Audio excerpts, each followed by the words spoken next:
шеберіңді ең көрген бір алла, ең сұлу есімің естілсін дұғамда, ең соңғы пайғамбар Мұхаммед таратқан ең тұнық ақиқат құлпырған Құранда. Сәлеметсіздер. Бүгін жұма күнгі тілек дұғаларыңыз жақсы ниетпен тілеген жақсы тілек дұғаларыңыз қабыл болсын, оң болсын. Мен жаңа маршрутта келе жатып айтайын деген бір кішкентай жігітті, баланы көрдім. Енді жігіт болып қалған ғой, өскелең жаста, возрастной дейді. Сөйтіп сөйлесіп тұрдық, сөйттік та асығып жатыр да, асығып тұр едім. Жұмаға баратсың ба деді.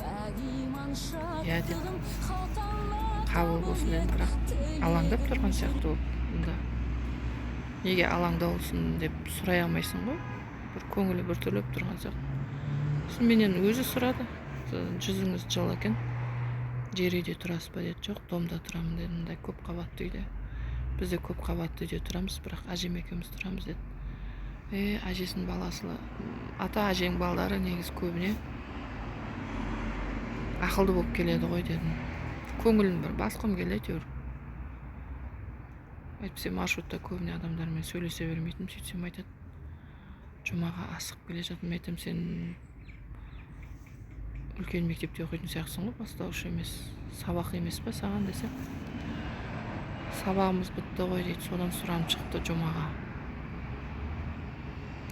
Сұранып шықтың ба десем, сұранып шықтым деді да, бір кезде, жоқ, сабағымыз бітті даған, содан үйге жүгіріп кеп заттарым қалдырып кетіп баратырмын дейді жаңа жігіт. Нешедесің десем, 15-ке ұқсамайды, 13 дейін десең үлкен, сонымен 5-ші класста оқисың десем, 7-ші класс па десем, 9 дейді. Түрі 7-ші класты беріп тұрды енді. Түрі 7-ші класты беріп тұр. Сөйтсем, 9-ші класс оқимын дейді. Ерте барғансың ба десем, 14-тесің ба десем, иә деді. Ұрғын сұрап. Әке шешем, ата-анам дейді. Қайтыс болып кеткен ерте. Қазір әжемен бірге тұрам дейді. Көрдіңіздер ма, бізде мысалға көп кісілердің өздері балиғат жасты қоя тұрғанда, мысалға бұл қыздарына ақыл айтатын адамдар сөйтіп асықпайды ғой жұмаға.